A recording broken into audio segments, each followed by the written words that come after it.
Hello viewers, आपका स्वागत है neowaveforecast.com पर।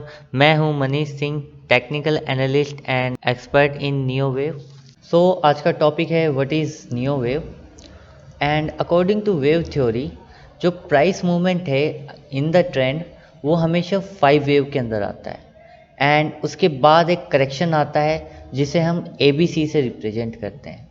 जो ये 1 2 3 4 का रिप्रेजेंटेशन है इसे हम मोटिव वेव्स कहते हैं और इसके अपोजिट में जो आ रहा है उसे हम करेक्टिव वेव्स कहते हैं। नाउ इसका मीनिंग क्या है? मीनिंग सिंपल है कि एज ए ट्रेडर हमें बस इतना पता करना है कि प्राइस ऊपर जाएगा या नहीं जाएगा, और जाएगा तो कब तक ऊपर जाएगा। अगर आपने आइडेंटिफाई किया है ये फर्स्ट वेव है और यहाँ पे सेकंड वेव है, तो आपको पता है यहाँ से एक थर्ड और फिफ्थ वेव भी आएगी। और अगर आपने आइडेंटिफाई किया कि मार्केट अभी थर्ड वेव के अंदर है, तो फोर्थ के बाद एक फिफ्थ वेव फाइनल आएगी, जिसके बाद मार्केट इटसेल्फ गिरना स्टार्ट हो जाएगा। नाउ इन दिस पिक्चर अगर आप देखेंगे तो हमें दो कलर्स दिख रहे हैं, एक ब्लैक और एक रेड।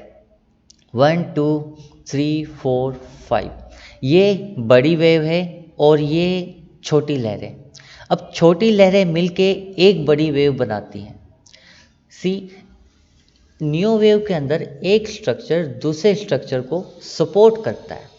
अगर आप हमारी नेक्स्ट इमेज के अंदर देखें, जो कि एक ICICI बैंक का आवरली चार्ट है, तो आप इसके अंदर देखेंगे कि ये एक फोर्थ वेव यहाँ पे बन रही है, तो ये पूरी की पूरी एक फिफ्थ वेव है। और फिफ्थ वेव के अंदर अगर आप देखेंगे तो एक ब्लू डिग्री है, 1 2 3 4 एंड ये अभी हम करंटली फिफ्थ वेव के अंदर अभी वर्क कर रहे हैं। तो आप देखेंगे कि ये 1 डिग्री भी छोटी लहरों से मिलके बनी हुई है, और ये जो सारी वेव्स हैं ये एक पूरी बड़ी लहर का एक हिस्सा है। इस तरीके से अगर आप देखेंगे कि जो न्यू वेव है वो एक्चुअल में वर्क करती है। इट्स नॉट लाइक कि मतलब किसी ने कह दिया कि मार्केट 1 2 3 4 5 तक ही ऊपर क्यों जाएगा, इससे ऊपर और क्यों नहीं जा रहा है। इसके पीछे ना एक साइकोलॉजी होती है। साइकोलॉजी क्या होती है कि जो प्राइस है वो बिहेव करता है क्राउड के बिहेवियर से। फॉर एग्जांपल हम ह्यूमन बींग्स हैं, हमारा एक सेट हैबिट्स हैं, हम उसी में वर्क करती हैं। हमसे मिलके एक क्राउड बनता है, उस क्राउड का भी एक सेट बिहेवियर होता है। सेम वे के अंदर जो हमारा ये प्राइस एक्शन है ये उसी क्राउड बिहेवियर को रिप्रेजेंट करता है। And bar bar same repetition की वजह से हम इसे कैच कर लेते हैं कि ये एक पैटर्न कंप्लीट हो चुका है, इसके बाद करेक्शन आएगा और फिर एक ऊपर की वेव आएगी, फिर करेक्शन आएगा, फिर एक इसके ऊपर की वेव आएगी।